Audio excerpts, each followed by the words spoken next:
welcome to the Minecraft video, and today we're doing the first episode of a new series I'm starting called Hax2Max. And basically it's for all those people who are having trouble in Earth games.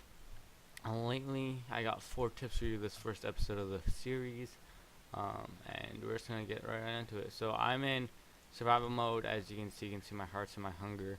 That is because when you're in creative mode you actually have a longer reach distance. So this is my first tip. So I actually want to show you guys the reach of vanilla. So if we stand, we're gonna go nice and in the corner against this block. If you see, you can see 1, 2, 3, 4, 5 blocks wide. And if we just slowly go in here, and I can crouch and zoom in for you guys. And so this is our first, second, third block, fourth block, and ooh, you saw the fifth block tick right there. So you can see we get a bit after the fifth block, like right as the fifth block starts, I can touch it. It's basically about 4 blocks, and then you can, get maybe the first few pixels of the vanilla. On the default texture pack, where you can actually see the pixels, you can get the first few pixels there. It's like maybe like 1/8 or so of the fifth block.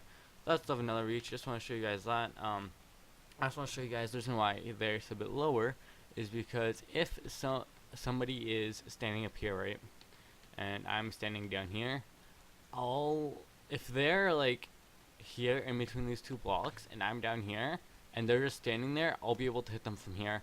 They won't be able to hit me. Reason for that is because when you hit somebody, it leaves from your head to wherever you hit on them, and you can go your head, which is this block, right? Because when I'm standing here, I have my feet block at this one, head at this one, because your body's too high, right? My head is here, and I can hit his feet, which are on the same level. But for him to hit me, he would have to go from his head to my head, which you see that diagonal line there instead of a straight horizontal line. He's got the extra vertical that he has to work on for the oblique line, which basically makes it so it's too far for him to hit me, but I can hit him. So if you are ever at a disadvantage armor-wise, I know a lot of our themes map have like these little bumps. Try to find an area that's a bit lower, and then turn around and fight him. Don't just turn around on any ground and try to fight him. So our next tip is in and out. So this is a tip for when you're about to start a battle. So you see some guy coming towards you. You see him, he's serious. He wants to go melee. He doesn't want any of your bow spamming bullshit. So, you maybe bow spam a little bit to be a bit annoying. But now you actually gotta fight. You realize you're screwed because he has better armor. What you can do is I'm gonna stand on this block and I'm just gonna show you guys. So what you can do is if you press back, so for me it's WASD. So if I'd press S and space, and then I'll quickly go to my auto sprint button, which is control, to automatically turn on sprint mode and then go forward. So it actually looks like this, and oh, I messed it up there. But basically the principle is you can be above this block, you can jump from this block or go above this block and come back.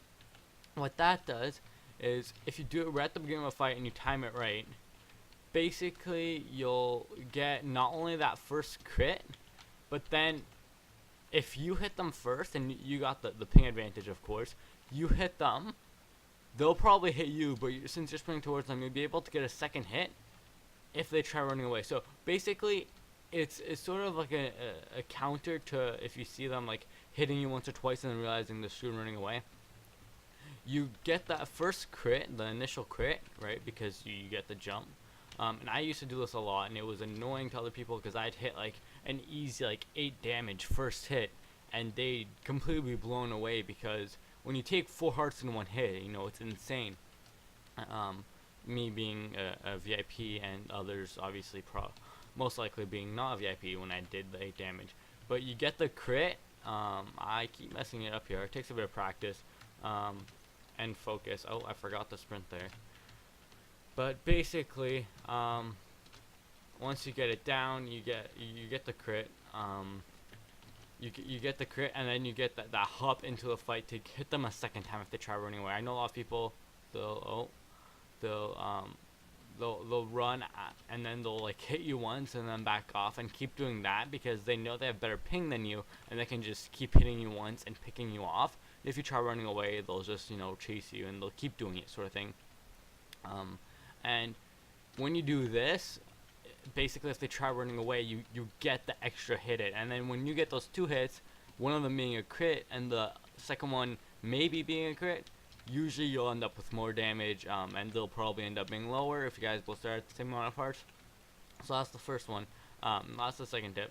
So far we covered the reach and the in and out. Now we're gonna move on to the kill collector. So this is you know how you have your strategy set up for your reach, so you sort of get the most out of your reach distance and your ping. And now you know how to initially start the fight, but now it's actually getting the kill from the fight.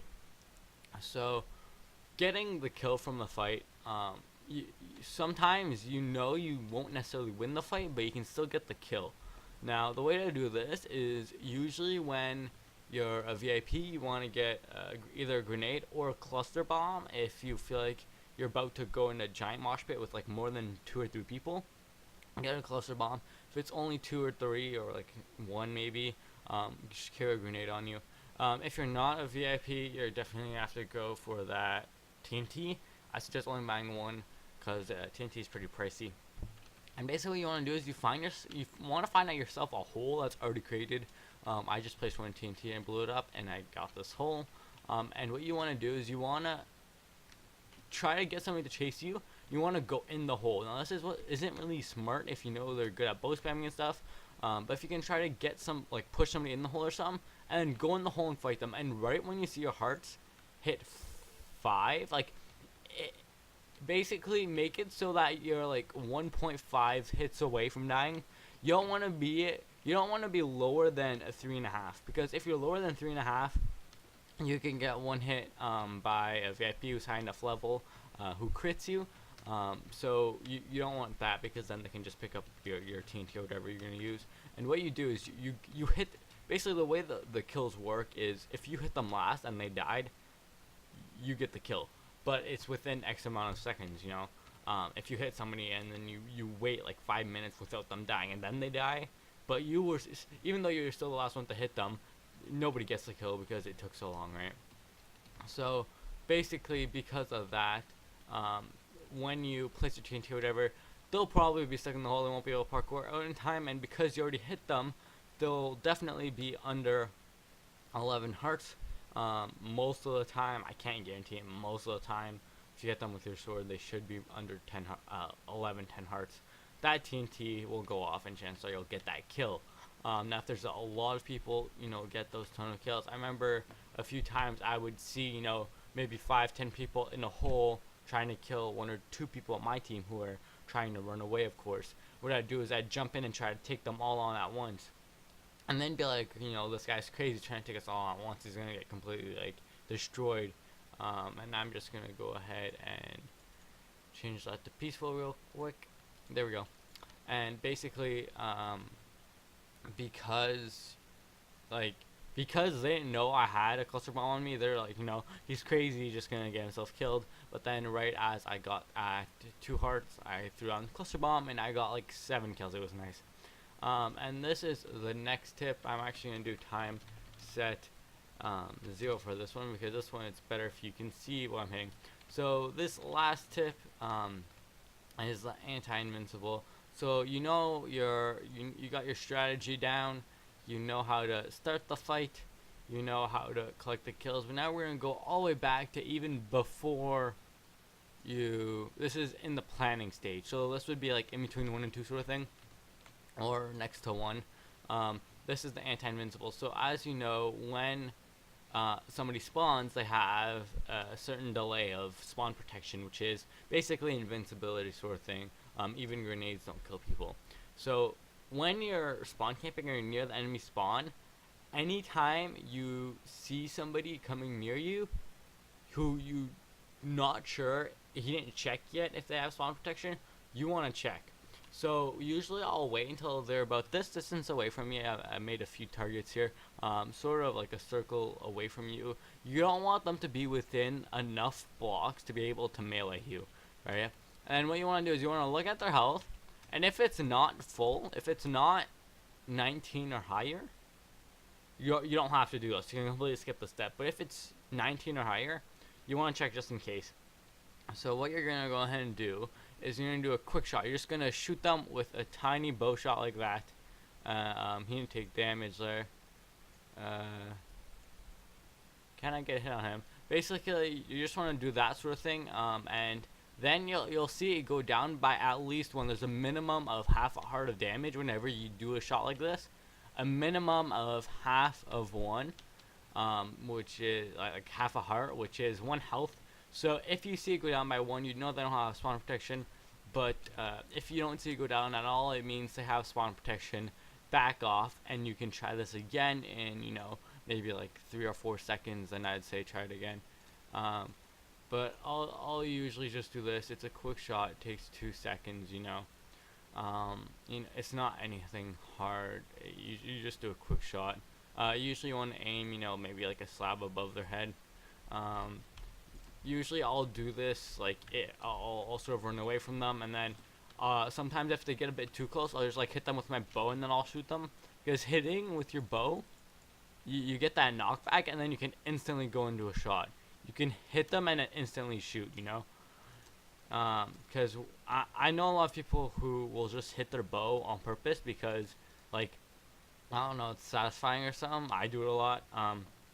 But basically, when you hit, you'll still get that knockback. So you can hit them, get the knockback, and then into an arrow, and that really hurts. So that'll be it for today, guys. Hope you all enjoyed. Please feel free to subscribe for future videos. Make sure you follow me on Twitter down in the description box below. Make sure you like the video if you enjoyed. Comment down below if you have any suggestions, and I hope you guys enjoyed. So now from this episode, you know how to start your strategy. So you plan your strategy. You know how to engage in a fight. You know how to get the kill from a fight, and you know how to check for spawn invincibility. So that'll be it for today, guys, and I'll see you guys in the next episode. Peace.